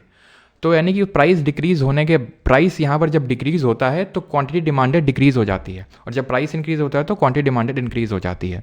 तो ऐसे दो तरह के गुड होते हैं, एक तो गिफन और एक वेबलेन। वेबलेन वो होते हैं जो लग्जरियस होते हैं, जैसे फॉर एग्जांपल आईफोन। अब आईफोन है तो आईफोन का जितना प्राइस बढ़ता है उतना ही क्रेज़ बढ़ता है। कायदे से तो जो डिमांड हमने बेसिक उसके प्रिंसिपल थ्योरी देखी थी, तो उसके हिसाब से तो अगर चीज़ प्राइस बढ़ता है तो डिमांड कम होती है, यही तो पढ़ा था। लेकिन यहाँ पर हम क्या पढ़ रहे हैं, अपवाद, एक्सेप्शंस, कि भाई वेबलेन गुड्स वो लग्जरियस गुड्स होते हैं, ठीक है। मतलब दो तरह के एक्सेप्शंस हैं, एक तो जो नॉन लग्जरियस है, इन्फीरियर गुड्स हैं, वो हमने देख लिया। वेबलेन वो होते हैं जो लग्जरियस होते हैं, तो इनका जब प्राइस बढ़ता है तो अगेन इनका क्या होता है, ये इलास्टिक छोड़ दो, अभी पढ़ेंगे इसी लेक्चर में, अभी इसके बाद यही टॉपिक है, लेकिन अभी पढ़ा नहीं है तो उसको छोड़ दो, ठीक है। तो क्या है, ये लग्जरियस गुड हैं, ये क्या है आपके, ये अगेन मतलब प्राइस बढ़ने पे क्वांटिटी डिमांडेड भी आपकी बढ़ रही है, ठीक है, क्लियर है। अब सप्लाई कर्व पे आ जाते हैं, तो सप्लाई कर्व क्या होता है, तो डिमांड कर्व क्या था, डिमांड कर्व था कि जैसे प्राइस बढ़ेगा तो डिमांड कम होगा। ऐसे ही सप्लाई कर्व बोलता है कि अगर प्राइस बढ़ेगा ना तो सप्लाई बढ़ेगी। सप्लाई कौन बढ़ाता, सप्लाई करता कौन है, डिमांड कौन करता है, डिमांड करता है कंज्यूमर। हम लोग जैसे मान ले कि हम टमाटर कंज्यूम करने जाते हैं, कहाँ पर जाते हैं, सब्जी मंडी में लेने। सप्लाई कर्व क्या है, सप्लाई किया जा रहा है, सप्लाई कौन करता है, जो प्रोड्यूस करता है। यानी कि ये प्रोड्यूसर के साइड से हम देख रहे हैं इसको, उसको कंज्यूमर के साइड से देख रहे हैं। तो प्रोड्यूसर के लिए क्या मैटर करता है? प्रॉफिटेबिलिटी। हमारे लिए क्या मैटर करता है? अफोर्डेबिलिटी। तो प्रॉफिटेबिलिटी अगर वो देख रहा है तो प्राइस बढ़ रहा है। मान लो कि अभी 1 रुपये किलो मान लो कि कोई चीज़ है, तो 5 क्वांटिटी प्रोड्यूस करेगा क्योंकि उसको 5 ही रुपये मिलेंगे। अब उसको पता चला यार दाम चल रहा है 4 रुपये इस चीज़ का, तो उसको पता है अगर मैं 4 रुपये में 5 ही प्रोड्यूस करूंगा तो मुझे 20 मिल जाएगा, यानी कि वो ज़्यादा से ज़्यादा क्वांटिटी को प्रोड्यूस करना चाहेगा। तो जैसे प्राइस बढ़ेगा तो क्वांटिटी बढ़ेगी, यानी कि एक डायरेक्ट रिलेशनशिप देखने को मिल रहा है। जब इनवर्स रिलेशनशिप होता है तो नेगेटिव स्लोपिंग कर्व बनता है, जब डायरेक्ट रिलेशनशिप होता है तो एक पॉजिटिव स्लोपिंग कर्व बनता है। Is that clear? Supply curve, ठीक है। तो उस हिसाब से अगर हम देखें तो कंज्यूमर क्या देख रहा है? अफोर्डेबिलिटी, कि जैसे जितना ज़्यादा कम प्राइस होगा उतना ज़्यादा डिमांड करेगा, उतना ज़्यादा डिमांड करेगा वो। चीज़ें तो लिमिटेड हैं, तो कितना ही तुम डिमांड कर लोगे? जितना ज़्यादा अगर डिमांड बढ़ेगी तो चीज़ें कम होने लगेंगी, प्राइस बढ़ने लगेगा। प्राइस बढ़ेगा तो ये ज़्यादा प्रोड्यूस करेगा, यानी कि मार्केट में ज़्यादा होगा, और कोई अगर ज़्यादा होगी तो उसकी डिमांड फिर घटने लगेगी। तो चीज़ें इक्विलिब्रियम पे एग्जिस्ट करती हैं। Thing exist in equilibrium. Equilibrium shift if any of the factor shift. Equilibrium आपको समझ में आ गया? वो पॉइंट जहाँ पर डिमांड और सप्लाई मैच करती है। जैसे फॉर एग्जांपल ना 5 रुपये किलो में टमाटर बिकेगा, ना 50 रुपये में, 25 रुपये में बिकेगा, जिसमें कंज्यूमर भी खुश और सप्लायर भी खुश। क्या मतलब? उसी पे आके वो इक्विलिब्रियम आके वहीं पे आके टिक जाएगा। तो इसको बोलते हैं इक्विलिब्रियम। और इक्विलिब्रियम शिफ्ट होगा, जैसे मान लेते हैं कि डिमांड अगर घटी तो इक्विलिब्रियम इधर की ओर जाएगा, और अगर एक डिमांड अगर बढ़ी तो इक्विलिब्रियम में पूरा जो कर्व है वो राइट की ओर शिफ्ट हो जाएगा। ठीक है, अब हम आ जाते हैं अपने लास्ट टॉपिक, लास्ट नहीं सेकंड लास्ट टॉपिक पे। अगर यहाँ तक आपको क्लियर है तो क्लियर है यहाँ तक सभी को? गिफन गुड बता दीजिए एक बार। ओके, तो गिफन गुड्स होते हैं नॉन लग्जीरियस या फिर इंफीरियर गुड।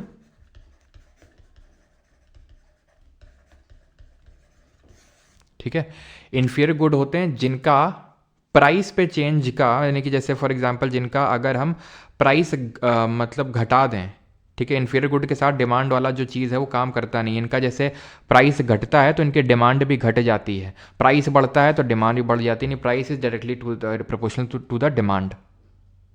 समझ रहे हैं आप? जैसे कि फॉर एग्जांपल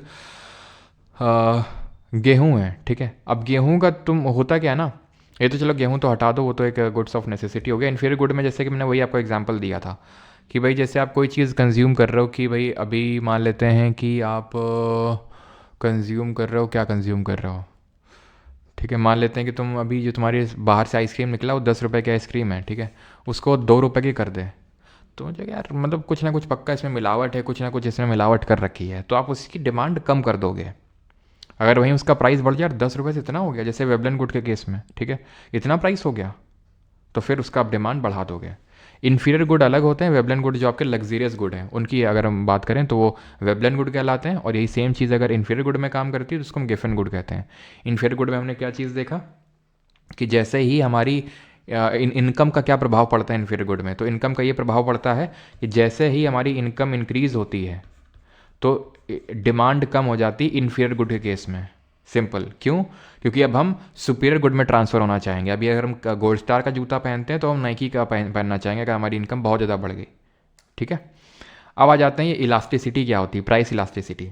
तो it is change in price, change in price affects the change in demand, कि प्राइस का कितना चेंज आया डिमांड पे, इसको बोलते हैं इलास्टिसिटी। जैसे मान लो 3 स्प्रिंग है, ठीक है, 3 तरह की स्प्रिंग है मान लो, ठीक है। ऐसे तो फिजिक्स का ये डायग्राम है, लेकिन फिजिक्स के तौर से नहीं, इसको तुम समझो, तुम छोड़ो स्प्रिंग को, तुम्हें भी एग्जांपल देते तुम पक्का रिलेट कर पाओगे। लेकिन पानी पी लें पहले।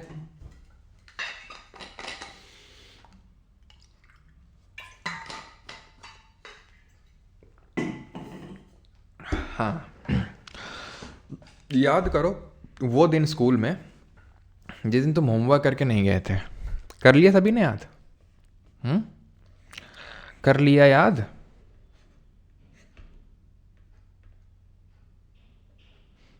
डर का माहौल है, कॉपी चेक की जा रही है, ठीक है, और तुम होमवर्क करके नहीं गए हो, राम राम का नाम जप कर रहे हो तुम, है ना, राधा राधा राधा, है ना? प्रेमानंद जी का वीडियो देख लिए थे पिछली रात को, तो राधा राधा राधा नाम जप कर रहे हो, लेकिन भूल गए कि प्रेमानंद जी ने यह भी तो कहा था कि बेटा हार्डवर्क भी किया जाता है, लेकिन वो तुमने सुना नहीं। तो जो है टीचर, समझ रहे हो, वो भी एकदम गुस्से में, तुम्हारी तरह और भी बहुत है। फंस गए तुम, फंस गए तुम, है कि नहीं?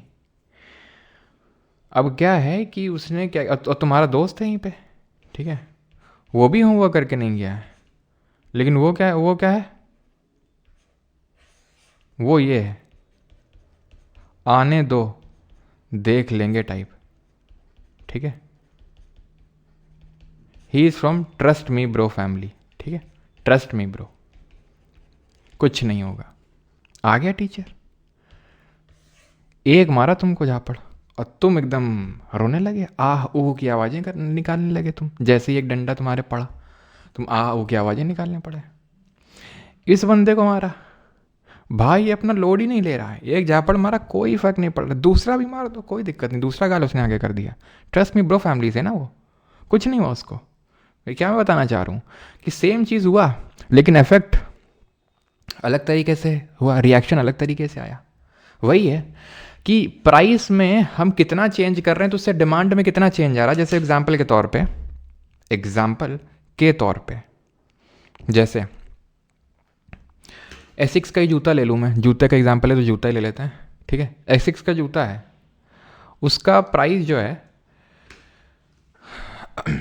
उसका प्राइस है, मान लेते हैं दो ऐसी चीज़ें लेते हैं, जैसे कि फॉर एग्जांपल मेरे लिए, ठीक है, मेरे लिए मैं लैपटॉप से पढ़ाता हूँ, ठीक है, ठीक है, तो इसमें मान लेते हैं कि इसमें 1000 रुपये का क्या आ गया, इंक्रीज़ आ गया, ठीक है, 1000 रुपये बढ़ गए, ठीक। मैं फॉर एग्जांपल कोई और चीज़ कंज्यूम करता हूँ, क्या मान लो, जैसे कि मान लो कि मैं जूते पहनता हूँ, ठीक है, और जो भी मान लो मैं एसिक्स के जूते पहनता हूँ, तो 1000 रुपये का जूते में क्या हो गया कि इंक्रीज़ हो गया।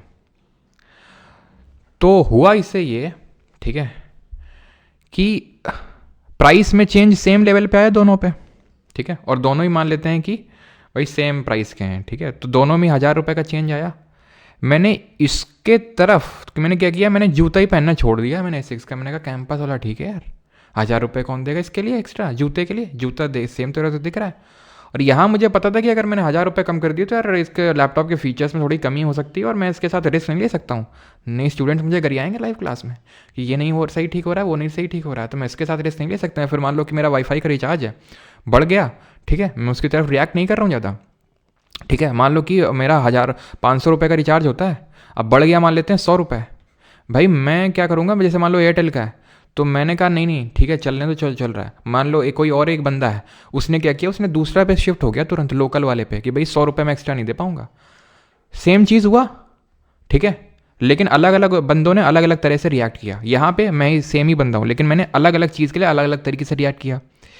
यानी कि जब प्राइस चेंज हो रहा है तो आप अपनी डिमांड में किस तरह से फर्क डाल रहे हो, या फिर जब प्राइस चेंज करने पे, बढ़ाने घटाने में डिमांड पे क्या फर्क पड़ रहा है, उसको इलास्टिसिटी बोलते हैं। 4 कर्व पढ़ने हैं, ठीक है। एक तो वो जैसे फॉर एग्जांपल कि तुम जहां पर परफेक्टली इलास्टिक डिमांड है, प्राइस जरा सा तुम कम करो, जरा सा कम किया नहीं कि क्वांटिटी डिमांडेड भाग गई, या जरा सा तुमने हाई मतलब उसको ऊपर बढ़ाया और वो क्या करी, डिमांड बहुत ज़्यादा मतलब एकदम ही ख़त्म हो गई, ठीक है। तो ये होता है परफेक्टली इलास्टिक डिमांड कि जरा सा गाल पे हाथ लगा नहीं और तुम चिल्लाने लगे। फिर आता है relatively elastic demand. Relatively elastic का मतलब ये होता है slide change in price resulting in high chances of demand, कि जरा सा प्राइस चेंज हुआ था लेकिन डिमांड में काफ़ी ज़्यादा फर्क पड़ जाए, ठीक है। इसको मैं इस तरह से बना सकता हूँ जैसे ये, ठीक है, इस तरह का कर्व। तो ये क्या बोलेंगे, रिलेटिवली इलास्टिक, यानी कि मैंने प्राइस में, सॉरी रिलेटिवली ये तो इन इलास्टिक हो गया, एक सेकेंड, ये होगा आपका, मैंने किया क्या है, मैंने सिर्फ प्राइस में यहाँ से यहाँ पे शिफ्ट किया है और डिमांड देख लो कहाँ से कहाँ चली गई, यहाँ से यहाँ चली गई। यानी जितना प्राइस में चेंज हुआ है उसके अवज में डिमांड में बहुत ज़्यादा चेंज हुआ है। इसको बोलते हैं रिलेटिवली इलास्टिक, ठीक है। और अगर प्राइस में बहुत चेंज करने पे भी डिमांड इतू सा चेंज हुआ है, रिलेटिवली इन इलास्टिक, बहुत ज़्यादा थप्पड़ मारा तब जाके एक आंसू निकला। थोड़ा सा थप्पड़ मारने पे आंसू निकल आया। यहाँ पे क्या है, टच ही किया है तो ही आंसू निकल आया, ठीक है। फिर टच भी नहीं किया और आंसू निकल आया, बस टच, हल्का सा टच हुआ है। यहाँ पे क्या है, जड्डपना है यहाँ पे पूरी, कि भाई क्या तुम मार लो हाथ से, डंडे से, जब कुछ भी कर लो प्रिंसिपल पास, नहीं रोएंगे तो नहीं रोएंगे तुम। यानी कि प्राइस चाहे जितना चेंज कर लो, क्वांटिटी डिमांडेड वहीं की वहीं खड़ी है, यानी कि वो चेंज नहीं हो रही, यानी कि परफेक्टली इन इलास्टिक। तो परफेक्टली इन इलास्टिक जो कर्व होता है वो वर्टिकल होता है। वेबलेन गुड जैसे फॉर एग्जांपल अगर बात करें, वेबलेन का मतलब तो वेबलेन बोल सकते हैं, या फिर जो हमारे नेसेसिटी के जो चीज़ें हैं, ठीक है, तो उसको हम ज़्यादा शिफ्ट करते नहीं हैं। जैसे जो हमारी बहुत ज़रूरत की चीज़ें होती हैं, जैसे मान लेते हैं कि गेहूँ है, ठीक है, वीट है, तो यार अगर बहुत ज़्यादा भी अगर तुम प्राइस में चेंज करोगे ना, तो मैं गेहूँ के अलावा मुझे खाना तो खाना ही है, रोटी मैं खाता ही हूँ, तो फिर मैं क्या करूँगा, ठीक है। तो उस केस में क्या होता है, देखो अगर रियलिटी में अगर हम ऑब्जर्व करें इस चीज़ को कि भाई परफेक्टली इलास्टिक है फिर परफेक्टली इन इलास्टिक, तो थोड़ा सा मुश्किल है, लेकिन हम हाँ उसके बहुत करीब तक एग्जाम्पल्स को अज्यूम कर सकते हैं। जैसे कि मैं गेहूँ का एग्जाम्पल लिया मैंने, तो भाई रोटी तो हम रोज़ खाते हैं, अगर हम रोटी हर रोज़ खाते हैं तो उसमें हम प्राइस का अगर बहुत बढ़ोतरी भी होगी तो हम जल्दी फल्दी रिएक्ट करेंगे नहीं, है ना, जल्दी जल्दी रिएक्ट करेंगे नहीं कि भाई मतलब उसमें डिमांड में बहुत ज़्यादा क्वांटिटी डिमांडेड चाहिए, क्योंकि हमारे पास ऑप्शंस नहीं ना। गेहूँ नहीं खाएंगे तो फिर किसकी रोटी बनाएंगे, घास की, है कि नहीं। तो वो थोड़ा सा ऑप्शन हो जाते हैं। लेकिन वेबलेन गुड बोलूँ या फिर मैं इसको तो यहाँ पर मैं एग्जाम्पल्स से थोड़ा सा हटा सकता हूँ। जैसे कि कई बार क्या होता है, कुछ लोगों के लिए होता है, डिपेंड करता है कि भाई जैसे आईफोन है, ठीक है, तो आईफोन ही खरीदेंगे। लेकिन वैसे तो अगर हम सुपीरियर जो गुड होते हैं, जो हमारे बहुत लग्जरियस गुड होते हैं, ठीक है, लग्जरियस गुड होते हैं। लग्जरियस में क्या होता है, जैसे मान लो कि कोई बंदा है, ठीक है, उसने ईएमआई पे आईफोन खरीदा है, अब उसका प्राइस और बढ़ जाए तो अब उसकी औकात से बाहर निकल जाएगा, वो बैंक भी मना कर देगा, है ना, लोन देने से।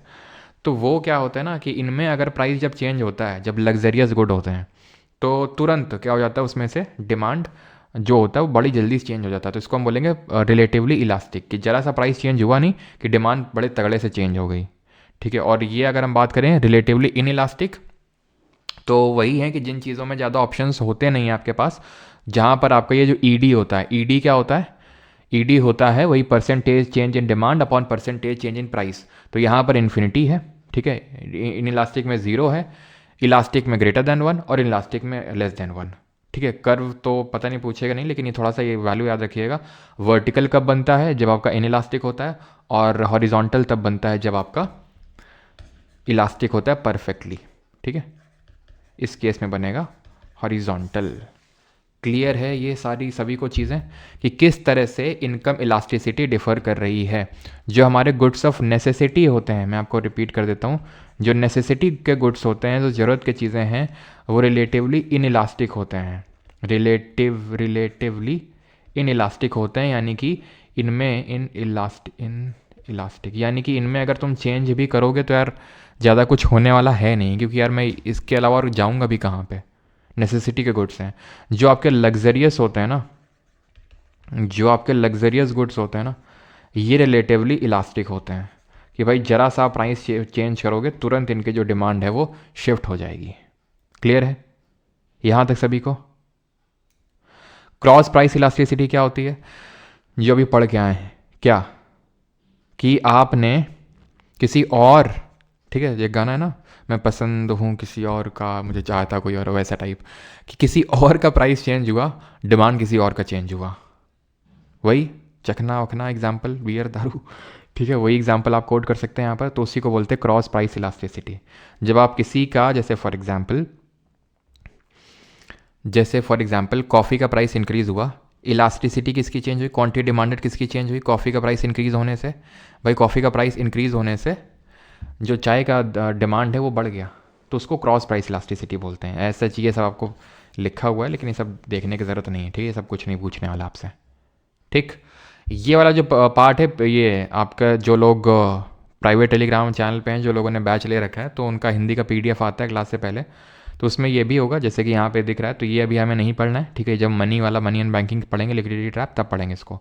अब आ जाते हैं अपने आज के आखिरी टॉपिक पे, and that is types of market. अगर सारी चीज़ें क्लियर हो तो बताइए भाई।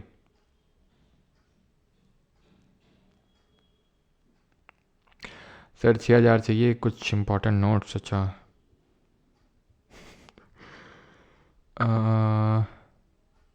वो नहीं आएगी भगत सिंह जी।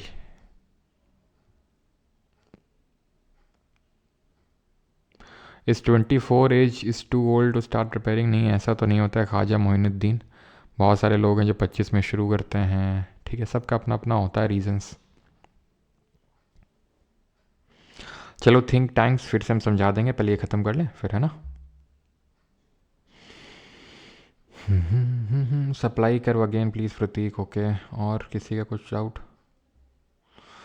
सर इक्विलिब्रियम बता दीजिए फिर से अपरिचिता। ओके, सप्लाई कर, ओके ठीक। चलो तो भाई सप्लाई कर पहले बताए थे आपको, यहाँ बता दें। तुम जिन लोगों को सप्लाई कर नहीं समझ में आए, वो अज्यूम करें कि तुम टमाटर के थोक विक्रेता हो, ठीक है, टमाटर प्रोड्यूस कर रहा हो। तो मैं तुमको बोलता हूँ बेटा टमाटर उगाओ, 1 किलो का 5 रुपये देंगे, ठीक है। फिर मैंने बोला एक किलो का 10 रुपये देंगे। फिर मैंने बोला 1 किलो का 15 रुपये देंगे। फिर मैंने बोला 1 किलो का 20 रुपये देंगे। फिर मैंने बोला 1 किलो का 25 रुपये देंगे। तुम किस केस में ज़्यादा टमाटर प्रोड्यूस करना चाहोगे? अगेन रिसोर्सेज लिमिटेड है, तुम्हारे पास इतनी ज़मीन है, ठीक। तुम्हें पता चला कि 1 किलो का 5 रुपये मिल रहा है। तुम कहोगे अरे यार क्या क्या होगा इतने में, चलो थोड़ा सा उगा देते हैं, बेच आएंगे। बाकी में प्याज उगा देते हैं, लहसुन उगा देते हैं, और हल्दी उगा देते हैं, ठीक, गोभी उगा देते हैं, ठीक। फिर तुम्हें पता चला यार 25 रुपये हो गया, या फिर तुम्हें पता चला 15 रुपये हो गया। तुम बोलोगे छोड़ो लहसुन वसन, ठीक है। तो ये तुम पूरा इसमें उगाओगे। उसके बाद पता चला 25 हो गया, तुम बोलो छोड़ो या हल्दी वल्दी गोभी वोभी हटाओ, इन सबको पूरे में उगाओगे। यानी कि जैसे जैसे प्राइस बढ़ रहा है वैसे वैसे सप्लाई बढ़ रही है, सप्लाई बढ़ रही है जैसे जैसे प्राइस बढ़ रहा है। समझ में आ गया? यानी कि लाइन सीधी ना बनी जीवन में मेरे से कभी, ठीक है। तो ये क्या है आपकी, ये है आपका पॉजिटिव स्लोपिंग, ठीक है। डायरेक्ट रिलेशनशिप है ना प्राइस और सप्लाई में। और क्या डाउट आया था? इक्विलिब्रियम, हाँ। तो जब प्राइस बढ़ता है, ठीक, तो हमने पढ़ा था यार क्वांटिटी डिमांडेड तो कम होती जाती है, ठीक है। क्वांटिटी डिमांडेड तो कम होती जाती है, यानी कि अगर 25 रुपये है तो लोग कम डिमांड करेंगे, यानी कि यहाँ पर रहेगा।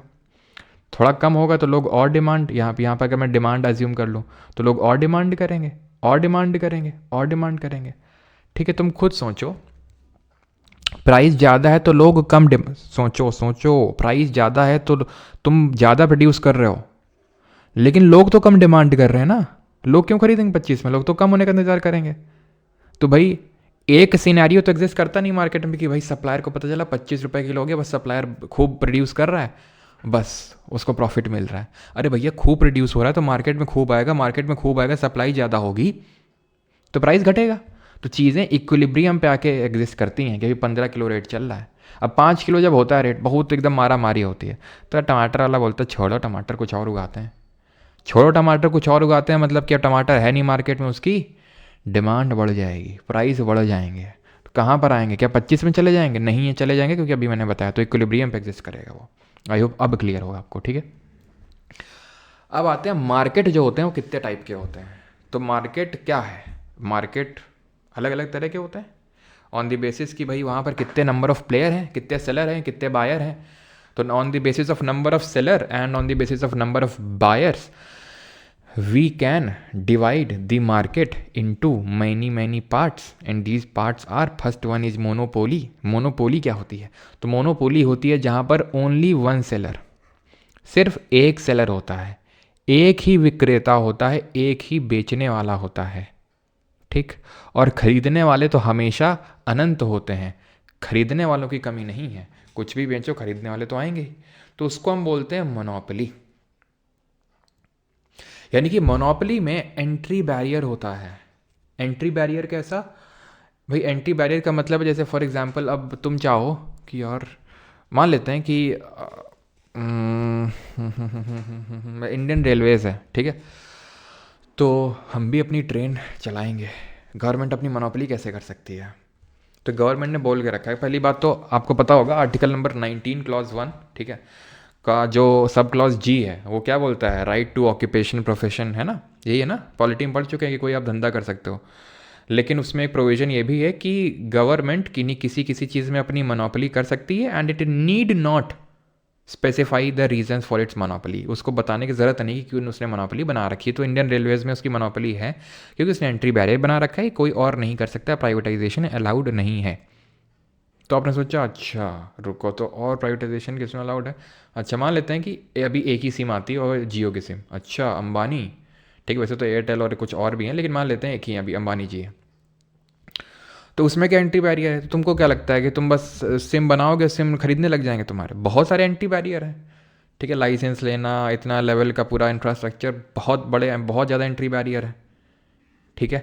तो ये एंट्री बैरियर की ऐसे ही मोनोपोली क्रिएट हो जाती है कि भाई यहाँ पर लोगों का घुसना बड़ा टफ है, ठीक है, लोगों का घुसना बड़ा टफ है, तो एक बंदा ही पूरी मार्केट को चला रहा है, ठीक है, उसको बोलते हैं मोनोपोली। एग्जाम्पल इंडियन रेलवेज जैसे मैंने बताया आपको, ठीक है। दूसरा एग्जाम्पल और क्या, आप कोई एग्जाम्पल कोट कर सकते हैं? आप क्या यहाँ पर कोई और एग्जाम्पल कोट कर सकते हैं?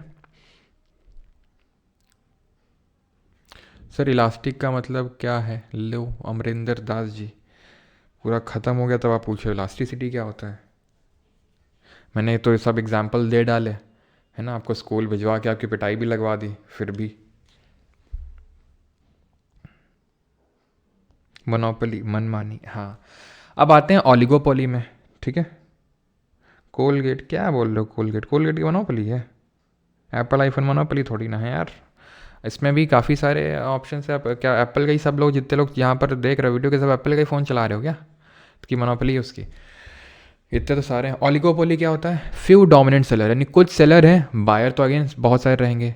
No easy entry, entry easy नहीं है। जैसे टेलीकॉम सेक्टर, लैपटॉप मार्केट। अब लैपटॉप में एप्पल का मैकबुक भी है, आसूस का भी है, वीवो क्या आता है वो, है ना, वीवो बुक क्या आता है वो, और आसूस के अलावा एचपी है, डेल है, लेनोवो है ना, एसर है, केसर है, बहुत, मतलब इतने बहुत सारे तो नहीं लेकिन हाँ ठीक ठाक हैं, कुछ हैं, कुछ डोमिनेंट सेलर हैं, उसको हम ओलिगोपोली बोल देंगे। इंडिया का टेलीकॉम सेक्टर है, वोडाफोन है, मतलब वोडाफोन आइडिया है, ठीक है, वी जिसको बोलते हैं, BSNL है, एयरटेल है, जियो है, 4-5 ही नाम आप गिनती के बता सकते हो, इसको बोलते हैं ओलिगोपोली, ठीक है। अब लैपटॉप वाला या फिर फ़ोन वाला अगर मैं बात करूँ थोड़ा सा डिस्प्यूटेबल है, मतलब डिस्प्यूटेबल इन द सेंस कि ओलिगोपोली में रखेंगे कि इसको आगे वाले में रखेंगे मोनोपोलिस्टिक कंपटीशन में, क्योंकि अगर हम देखें तो मोनोपोलिस्टिक में क्या होता है, मैनी सेलर और मैनी बायर होते हैं। यहाँ पे क्या है, जैसे लैपटॉप में बहुत सारे तो नहीं है, अगर हम देखें तो आपके पास ऑप्शन है ना, HP लोगे, डेल लोगे, लेनोवो लोगे, ठीक है, या तो आसूस लोगे, या फिर आप मैकबुक लोगे, ठीक है, यही सब ऑप्शन हैं आपके पास। मोनोपोलिस्टिक कंपटीशन का मतलब ये होता है जहाँ पर मोनोपोली स्थापित करने के लिए कंपटीशन हो रहा है, to establish the monopoly competition हो रहा है। तो यहाँ पर सिमिलर और स्लाइटली डिफरेंट प्रोडक्ट्स को सेल किया जाता है। जैसे टूथपेस्ट है, तो यहाँ पर टूथपेस्ट के बहुत सारे हैं, कोलगेट है, क्लोजअप है, दंत कांति है, और वो एक लाल वाला आता है, मतलब बहुत सारे हैं, है ना, टूथपेस्ट। तो ये सब क्या है कि हैं सिमिलर ही, सब टूथपेस्ट ही बेच रहे हैं, लेकिन कुछ ना कुछ डिफरेंट कर रखा है। जैसे कोई बोलेगा हमारे उसमें टूथपेस्ट में नमक है, कोई बोलेगा हमारे टूथपेस्ट में चारकोल है, कोई बोलेगा हमारे टूथपेस्ट में तो नीम डाल रखी है हमने, कोई बोलेगा फिर धनिया डाल रखी है हमने। तो टूथपेस्ट में क्या है, सिमिलर है बट डिफरेंट प्रोडक्ट्स। बिस्किट हो गए, है ना, तो ये है, सॉरी बिस्कुट। आगे बढ़ते हैं, that is the last one and that is perfect competition. मार काट गला काट, काट काट कॉम्पिटिशन है। यहाँ पर बहुत सारे सेलर हैं, बहुत सारे बायर हैं, और यहाँ पर ये होमोजेनस प्रोडक्ट बेच रहा है। यहाँ पर क्या था, सिमिलर थे बट स्लाइटली डिफरेंट प्रोडक्ट्स थे। यहाँ पर होमोजेनस प्रोडक्ट सेल कर रहे हैं, जैसे कि एग्रीकल्चरल प्रोडक्ट। टमाटर खरीदने जाओगे, टमाटर बेचने वाले ढेरों मिल जाएंगे आपको, कोई एंट्री और कोई इसका कोई बैरियर नहीं, फ्री एंट्री फ्री एग्जिट। तुम भी जाओ, तुमको जाना है, अपनी रेडी उठा के ले जाओ, ठेलिया ठेलिया में टमाटर भरो, बेचने लग जाओ, कोई एंट्री एग्जिट का कोई लफड़ा नहीं है। सिमिलर ही सा प्रोडक्ट बेच रहे हैं, बस थोड़ा बहुत जो कम प्राइस कर लेता है उसका खरीद लेता है आदमी, थोड़ा सा देखता है अच्छा कम कर रखा है प्राइस, मतलब इसके कुछ ना कुछ ख़राब होगा इसमें, है ना। जैसे तुम जाते हो तो तुम कम प्राइस, थोड़ा सा शक आता है। मम्मी जाती हैं तो जहाँ मम्मी को कम प्राइस दिखा, 20 रुपये किलो, 20 रुपये किलो, किसी ने बोला 15 रुपये किलो, मम्मी तुरंत मुड़ी और तुरंत 15 किलो वाला हड़प लिया मम्मी ने। चाहे भला सड़ा हो चाहे गला हो, वो मम्मी बोलेंगे वो तो बाद में हम छांट लेंगे घर में चल के, 15 रुपये का मिल रहा है तो यही लेंगे। और तुम क्या, तुम्हारे में स्टॉक डेवलप हो जाएगा, 15 का मिल रहा है यार, ठीक है। तो अलग अलग चीज़ें हैं ये, लेकिन उतना ज़्यादा यहाँ पे क्या है कि कंपटीशन काफ़ी ज़्यादा है ना। तो इसको बोलते हैं परफेक्ट कंपटीशन। समझ में आया? हम जाते हैं कुंभ में चाय बेचने। अच्छा, तो देखो वो भी क्या है, फ्री एंट्री एग्जिट है वो। मोमोज हो गया बिल्कुल। सर वो 4 ग्राफ वाला समझा। अभिषेक जायसवाल, क्या वही अभिषेक जायसवाल तो नहीं है जो मैं समझ रहा हूँ? क्यों 4 ग्राफ वाला? और फिर से समझाते हैं, 4 ग्राफ वाला इलास्टिसिटी वाला भी बोल सकते थे तुम, ठीक है, समझा देते हैं।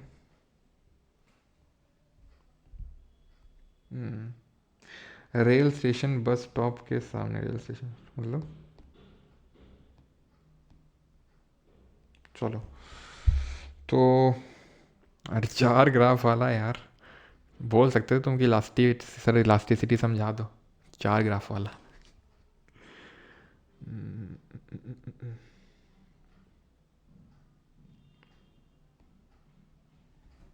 मनी प्रिंट में मोनोपोली, यस शुभम दास ने देखो अच्छा रिकॉल किया, यस।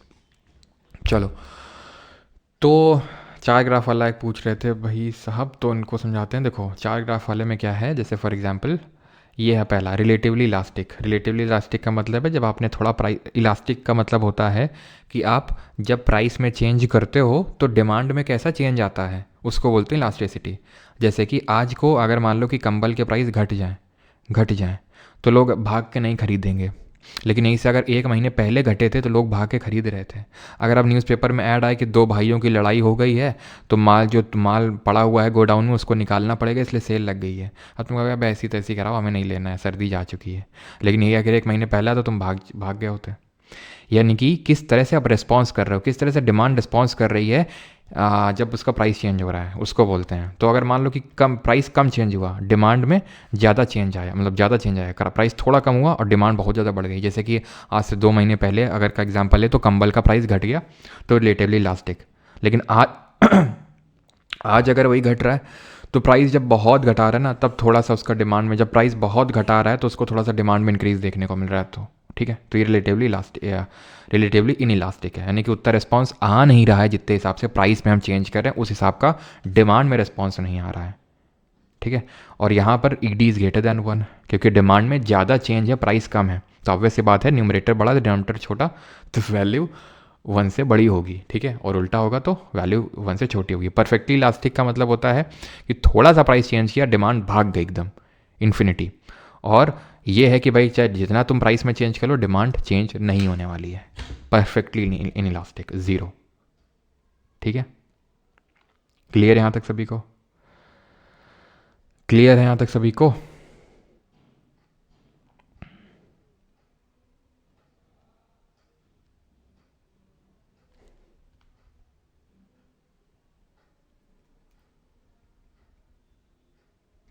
सर चरस किस में आएगा बेटा?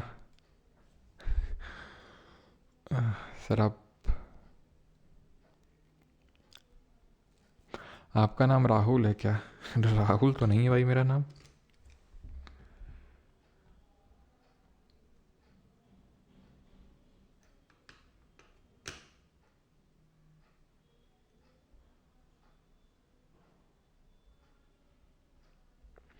हिंदी भी पीडीएफ मिलती है सना कुमावत जी, ठीक है, ये मिलती है आपका वहाँ पे प्राइवेट टेलीग्राम ग्रुप में। तो जिन लोगों को बैच लेना है तो भाई ले सकते हैं। 1 ईयर की वैलिडिटी 1099, लाइफ टाइम 1299। इसी के अंदर आपको कंप्यूटर का CGL और CHSL मेंस के लिए क्लासेस फ्री में, एंड ये जो आपका इंग्लिश बैच है वो भी फ्री में मिल जाएगा अगर आप इंग्लिश बैच अलग से लेना चाहते हैं। तो बस 1-2 दिन का ही ये सेल, मतलब सेल बोलो जो भी बोल लो, 99 रुपीज़ है, ये बढ़ के 199 हो जाने वाला है कुछ दिन में, ठीक है। तो अगर आप, लेकिन ये इसके अंदर फ्री रहेगा, ठीक है। और अभी इसका प्राइस ही है लेकिन बढ़ जाएगा, ठीक है। क्योंकि इसका प्राइस बहुत कम है जिस हिसाब से चीज़ें मिल रही हैं आपको उसमें। जो लोग को होंगे, जो लोग पढ़ रहे होंगे, उन्हें पता है कितना क्या आपको मिल रहा है उसमें, ठीक है। बाकी डेमो क्लासेस इंग्लिश की अपलोडेड है, ठीक है। बाकी क्वेश्चन आज करोगे, चलो आज, या फिर अभी करोगे या बाद में, क्योंकि या तो ऐसा करो इसको रिवाइज़ कर लो, क्वेश्चन अपन लोग बैच में करेंगे फिर, ठीक है। ये क्वेश्चन ज़्यादा हैं तो क्वेश्चन बैच में करेंगे, तब तक रिवाइज़ कर लो, क्योंकि ये थोड़ा सा हैवी टाइप है लेक्चर। और माइक्रो इकोनॉमिक्स हमारा खत्म हो गया, इसको मत पढ़ने में बैठ जाना, ठीक है। इसको वैसे मैं डिलीट करके भेजूंगा ये, ठीक है, प्राइवेट टेलीग्राम ग्रुप जो आपका है वहाँ पे, ठीक ठीक। क्वेश्चन बैच में करवा देंगे तेजस, ठीक है। तो इसको अच्छे से पढ़ के आना, ठीक है। इसीलिए मैं क्वेश्चन भी उतना भी नहीं फोकस कर रहा हूँ, क्योंकि ये चीज़ें आपको थोड़ा सा एब्जॉर्ब करने में भी टाइम लगेगा, तो इनको एब्जॉर्ब कर लेना ढंग से, ठीक है। जो जो चीज़ें पढ़ाई हैं ये आपका पूरा यहाँ पर ख़त्म हो गया आपका माइक्रो इकोनॉमिक्स। तो शाम को क्लास होगी बैच के अंदर मोस्ट प्रोबेबली 4:30 बजे, ठीक है। 4:30 पे मोस्ट प्रोबेबली क्लास होगी, बाकी तो देख लेना 3:30 बजे के अराउंड, ठीक है, शेड्यूल लगा होगा। राइट, थैंक यू, धन्यवाद सभी को, एंड मिलते हैं कल के लेक्चर में, ठीक है। और कल जो लोग मेडिटेशन वगैरह में आते हैं तो कल शायद मेडिटेशन वाला सेशन शायद ना हो, ठीक है, क्योंकि जो है ना आज मेरे गांव में रामलीला है, ठीक है। शायद जो है रामलीला में मुझे जाना पड़े, ठीक है, कुछ कारणों की वजह से, ठीक है, कुछ रामलीला में कंट्रीब्यूशन देने के लिए, क्योंकि अब बुलाया है कुछ लोगों ने कि भाई कुछ कंट्रीब्यूशन दे दो आके, तो वैसे ऐसे मना करना अच्छा नहीं लगता। तो जाएंगे क्लास लेके तुम्हारी, फिर सुबह भाग के आएंगे, क्लास लेंगे तुम्हारी कल आके। तो अगर सुबह थोड़ा आने में देर हो गई, ठीक है, वैसे मैं कोशिश तो करूँगा सुबह जल्दी निकलूँ, लेकिन अगर देर हो जाती है तो शायद ना हो पाए, ठीक है। Clear, thank you thank you thank you, धन्यवाद।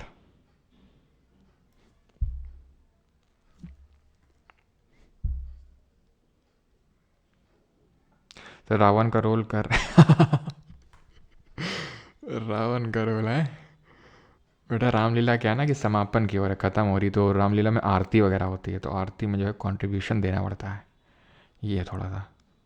सुपर चैट देखो, सुपर चैट किसका है भाई, मैंने मिस कर दिया क्या सुपर चैट। हाँ, प्राइस लिखा है, मेडिटेशन कहाँ होती है, ऐप में होती है, सफ़र 2.0 करके है, मतलब खुद से भी कर सकते हो, ऐसा कुछ वो नहीं है कि मेरे साथ ही करो। मेरी नहीं सुन रहे, क्या सुनना है भाई आपकी। सर जब आएंगे तब कर लेंगे, अच्छा। नहीं, फिर होता है ना टाइम थोड़ा सा वो भी होता है, जिस टाइम करो तो उसी टाइम में अच्छा लगता है। लेट हुए तो सैलरी कट जाएगी, अच्छा ठीक। चलो भाई, thank you thank you thank you.